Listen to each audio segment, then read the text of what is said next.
nasabi namin kanina, next week, we will file a supplemental petition or appropriate pleading to the Supreme Court, essentially stating the matters that we have stated here, including a call, ay mandamus, no?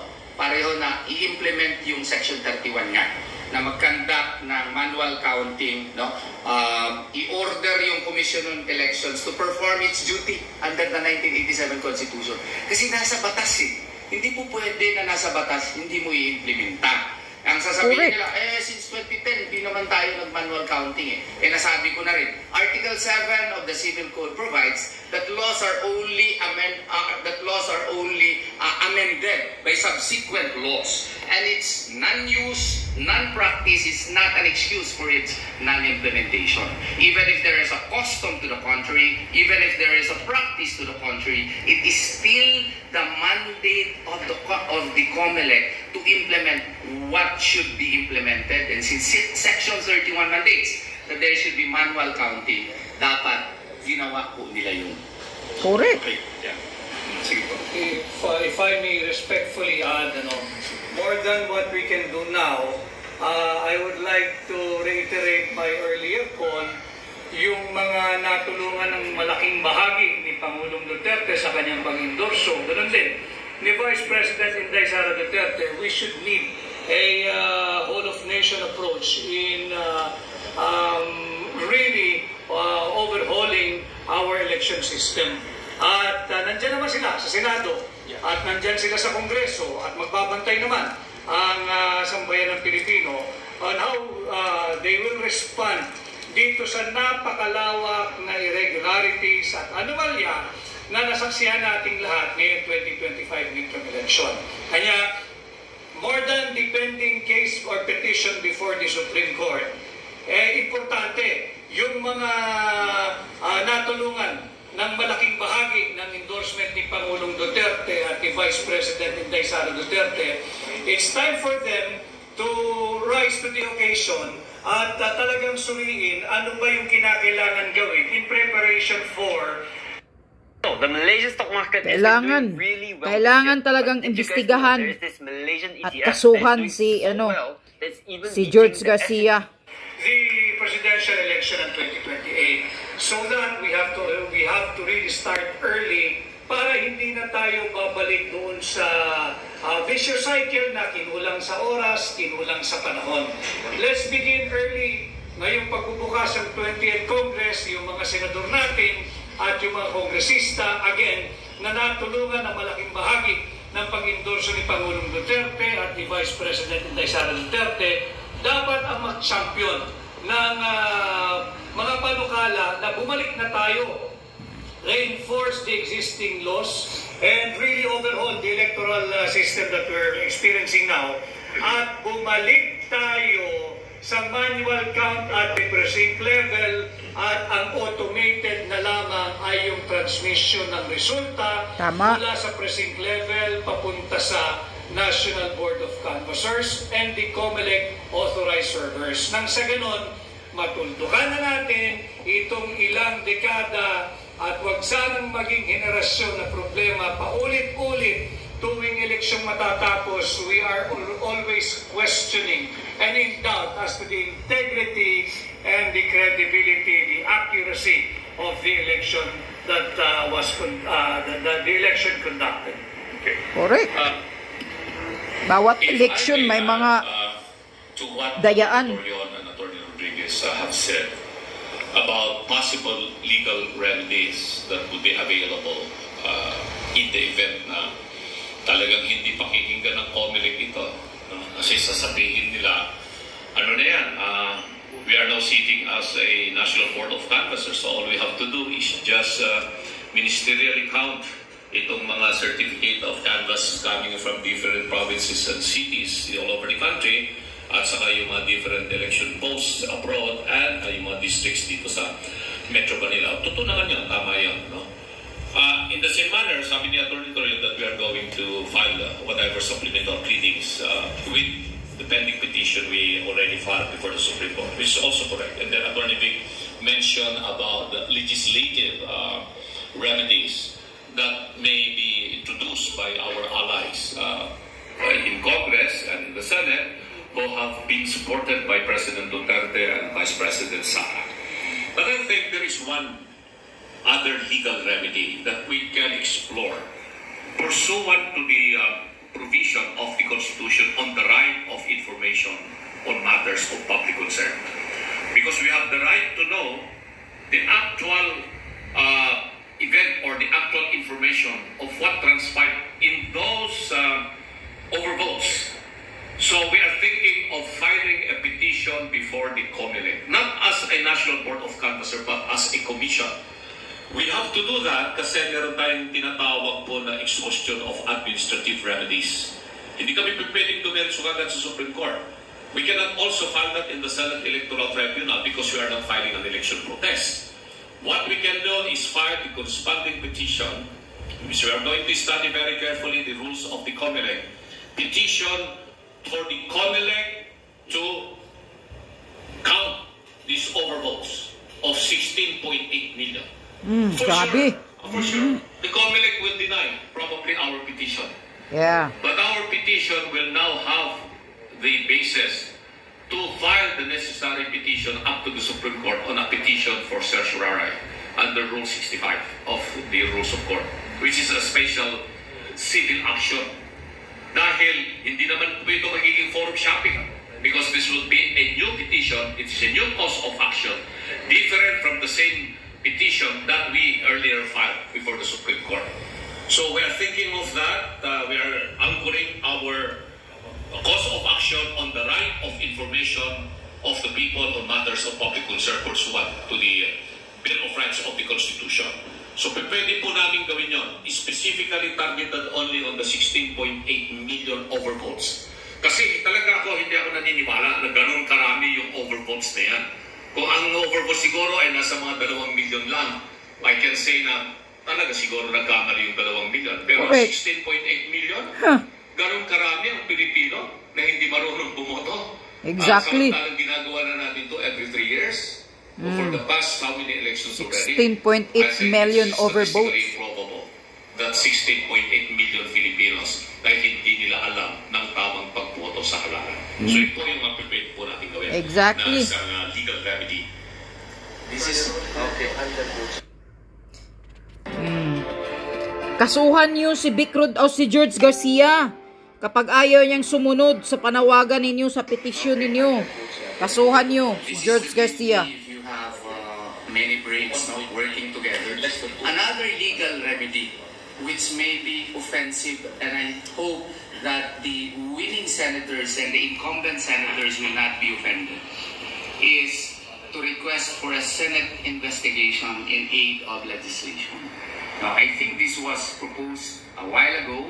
I think 7 days ago prior to the election by one of the candidates then for senatorial position, and this is one of the remedies para makita talaga natin, patawag yung mga concerned election officers at saka makita natin kung ano yung mga depekto talaga via a Senate investigation in aid of legislation. Baka marami pa tayong makita doon during the investigation at saka sana honest to goodness na Senate investigation. Kasi ito ang sa tingin ko lang, in my humble view, ang pinakamabilis at saka pinaka-epektibo na paraan para makita natin yung for example, anong nangyari doon kay Attorney Raul Lampino, bakit nagkaganoon?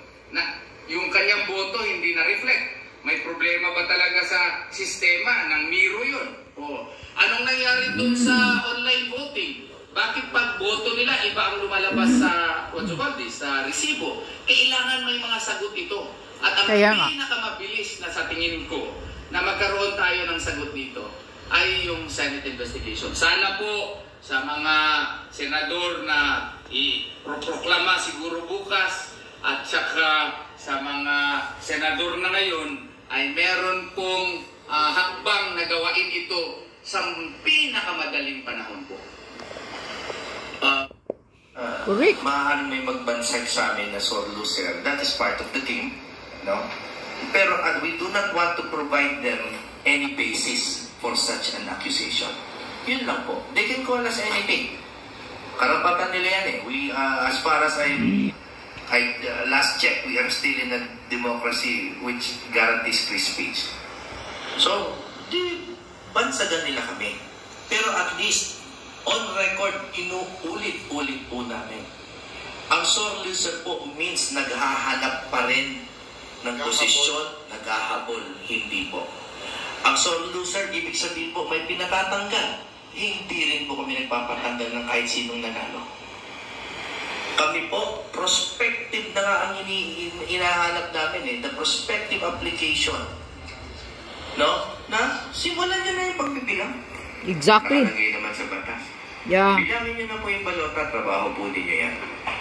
Well, hindi na natin masasabi na itong ginagawa namin ay dahil natalo kami sa eleksyon or what. Kasi, as early as more than a month ago, ito na yung panawagan namin eh. Correct. Manual. Dahil alam na namin itong epekto ng umiiral sa ating halalan na pag hindi ipinatupad yung sinasaad ng batas, ma-frustrate yung karapatan at kapangyarihan ng ating mamamayan sa demokrasya, itong tinatawag nating right of suffrage.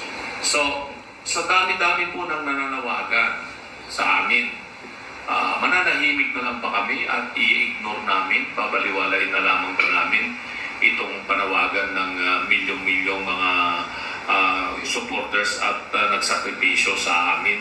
Tingnan naman yung aming sakripisyo sa inyo. Ganun ang panawagan nila eh. Magpunta ka sa lahat ng mga sites na masasabi natin, kahit na kayo ng mga vloggers, iyon din po ang panawagan po nila. Kaya bilang mga abogado, tinitignan namin ano ba ang legal na pamamaraan para matugunan itong panawagan ng ating milyong-milyong mga kababayan dito sa nangyari sa halalan. Kasi ako nga mismo, biktima po ako nitong depektibong teknolohiya na ginamit. Nakita nyo naman po yun. No?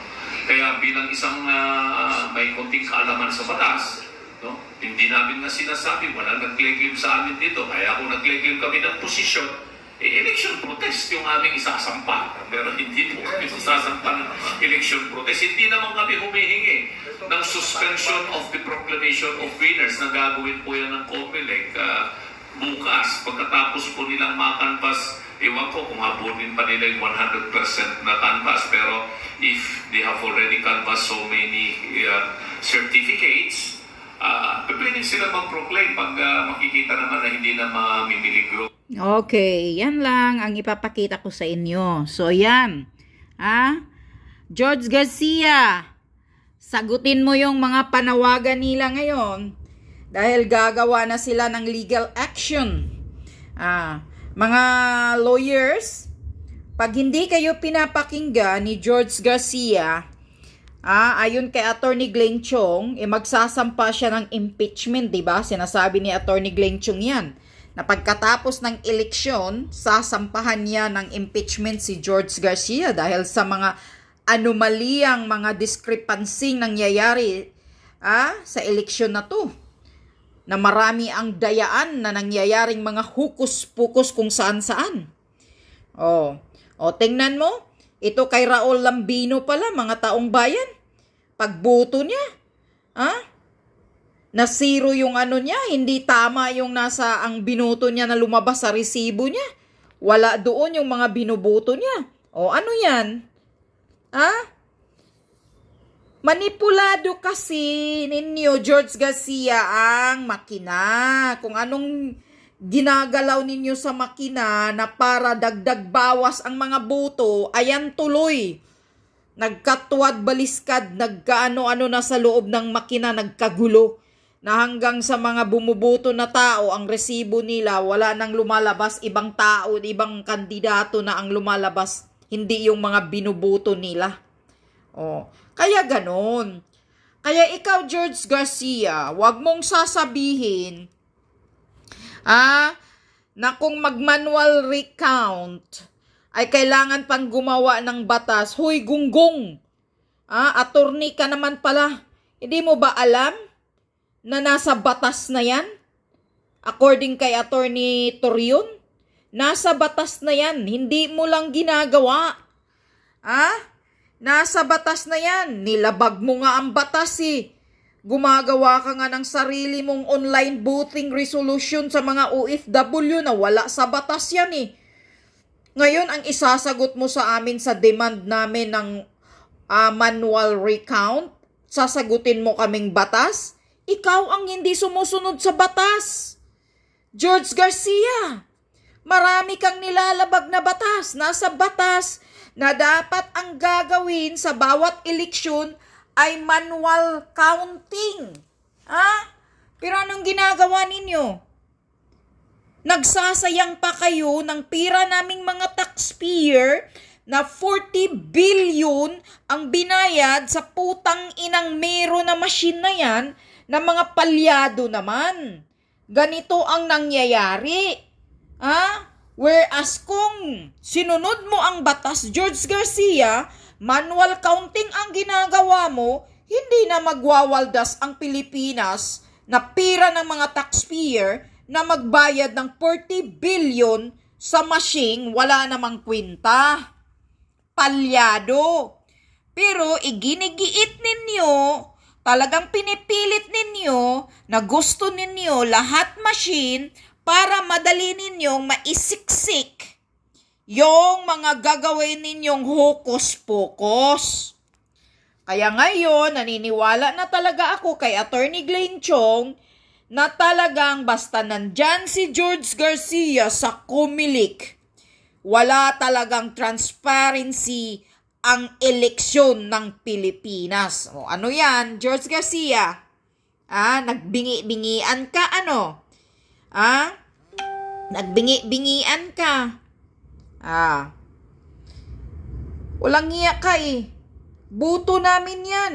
Huwag kang magdesisyon sa buto namin. Kung sino ang gusto naming ihalal. Kung sino ang gusto naming paupuin. Hindi na ikaw ang magmanipula sa buto namin. Walang hiya ka. Itong sinasabi ni Raul Lambino na 16.8 overvote. 16.8 million. So ganun na ba lang? Kadami ang gago, ang bubo na hindi marunong magboto? 16.8 million ang overvote? Huwag mo kaming lulukuhin, George Garcia, sa sagrado naming boto. Dahil hindi na kami, ang mga taong bayan ngayon, gising na sa katotohanan. Katulad ng ginagawa niyo kay Senator Bungo. Una ng gabi na yun sa counting, 26 million. Tapos pagka kinaumagahan ng alas 3 ng umaga, nagiging 21 million na lang. Bakit? Ang galing ng pagmanipula ninyo, pagbawas Dagdag bawas kayo yung ginagawa mo kay Senator Bato. Nasabi pa ni Senator Bato, natulog lang siya. Tapos paggising niya, naging 16 million na. Una, before siya natulog, 20 million na daw yung buto niya. Tapos pagtulog niya, paggising niya, nagiging 16 million. Nasaan yung 4 million ni Senator Bato na buto? George Garcia. Ang galing-galing ng manipulasyon ninyo, dagdag bawas, dagdag, binabawasan ang mga PDP laban ng mga candidates, dinadagdag ninyo sa iba. Kaya siguro, ayan, nakaupo sa pangalawa si Bam Aquino. Yan siguro, baka yan ang pagmanipula ninyo, doon ninyo dinadagdag kay Bam Aquino, kaya nagiging second siya dyan, na panalo sa senator. Kasi hindi ka panipaniwala mismo si Bam Aquino nagsasabi na hindi siya makapanipaniwalas na number 2 siya sa senatorial na nananalo. Ano yan? Nakapagtataka sa amin, imposibleng mananalo yung mga dilawan na yan, ng mga walang kwinta na yan. Dahil nga, sabi pa ni Maharlika at ni Attorney Glenn Chong, si Lisa Marcos daw ang nagbibilang ng buto. Yang si George Garcia daw, sunod-sunuran lang daw yan sa utos ni Lisa Marcos. Kaya pinapanalo si Bam Aquino dahil dilawan naman daw yan si Lisa Marcos Sabi ni Atty. Glinchong, umaamin mismo sa harapan niya na si Lisa ay dilawan. At may relasyon pa daw yung yung relasyon nila, magpinsan or kung mag-ano yan sila ni Bam Aquino daw. At si Lisa Marcos ang nagbibilang ng boto. Sabi ni Atty. Glinchong nang pumasok siya noong 2022 sa Malacanang. Mayroong maraming makina sa loob ng isang kwarto noong eleksyon ng presidential ni Bangag. Ano yun? Gago pa ba kami? Tanga pa ba kami, George Garcia? Ang dami ng pinasabog ni Atty. Glinchong, magbingi-bingian na lang ba kami? Putang ina ka. Huwag mong gagawin yan. Dahil talagang uusigin ka namin, George Garcia. Yan ang tandaan mo. Ha? Kaya nga kung bakit hirap na hirap ang Pilipinas Dahil sa katarantaduhan ninyong mga taga-kumilik dyan Mga walang hiya kayo kakapal ng mukha ninyo Sinasahuran kayo namin mga taxpayer, lumalamo ng buong pamilya, buong angkan ninyong hayop kayo. Pero kami niloloko ninyo. Putang ina ka, appointed ka lang dyan sa kumilik, pero niloloko mo kaming mga taong bayan. Kami ang nagpapasahod sa inyo, mga hayop kayo. Kapal ng mukha mo, George Garcia, wala kang kwinta. Kaya sana nga itutuloy talaga ni Atty. Glinchong ang pag-file ng impeachment sa'yo. Para mawala na kayo dyan sa kumilik. At doon sa mga tanga i-address ko to sa inyo mga tanga, mga bubo. Kayong mga tanga na mga walang kwintang Pilipino, na walang mga utak, mga putang ina kayo, huwag niyong sasabihin dahil talunan, kaya ganito ang ginagawa ng itong mga Duterte 10. Hindi ito sa talunan ang pinaglalaban nila dito. Hindi niyo masasabi na dahil talunan kaya ganito, nagpro-protesta, nagpipetisyon ng manual recount. Hindi po, mga gago kayong julul kayo. Ang purpose nito ay para hindi na magtuloy-tuloy itong panggagago at pangluloko ng Comelec sa ating lahat na mga Pilipino. Yan, naintindihan nyo, mga putang ina kayong mga tanga kayo. Hindi dahil loser sila ay nag-iingay ang mga Duterte 10 na iba na hindi nananalo. Hindi ganun. Ang reason dito para matuldukan na itong machine na pag-count sa boto natin. Ang point dito, ang motibo dito sa mga petisyong ginagawa nila para maibalik yung dating manual counting sa bawat eleksyon ng Pilipinas. Dahil pag machine ang counting, wala tayong kalaban-laban Kaya ganito ang nangyayari. Manipulado ang machine na palya-palya, madali lang maghanap ng sagot si George Garcia. Baka nakalimutan nyo ang binubuto ninyo. Ulul! Gago kang gunggong ka. Kabubuto lang, makakalimutan na agad.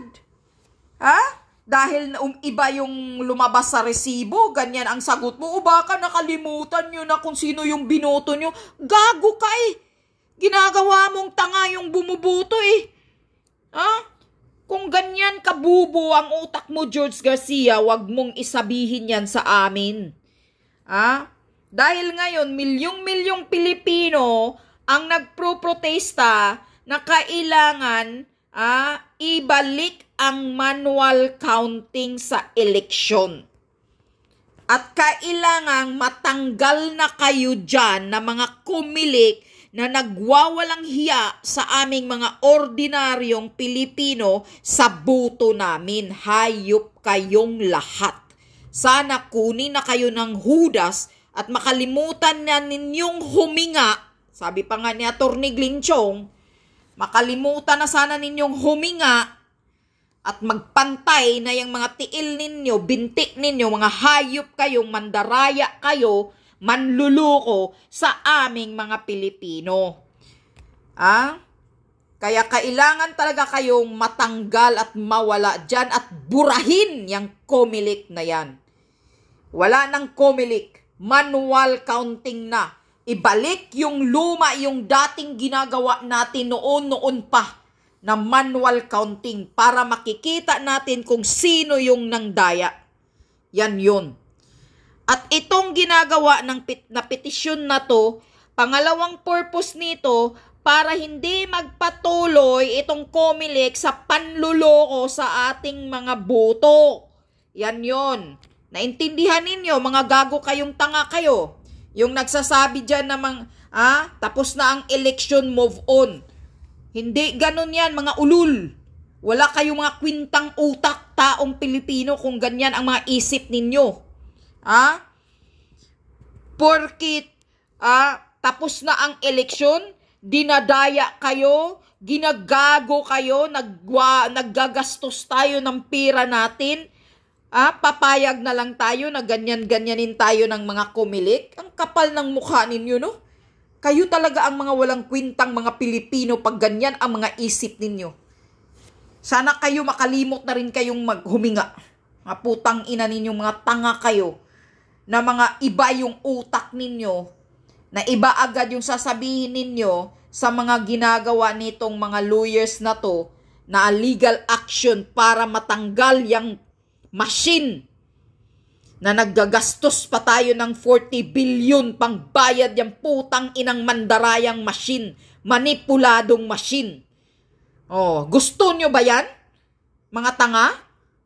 Lulukuhin kayo ng harap-harapan? Tatahimik na lang kayo? Mananahimik na lang kayo? Mga gago talaga kayo. Kaya kayo ang mga Pilipino walang kwinta.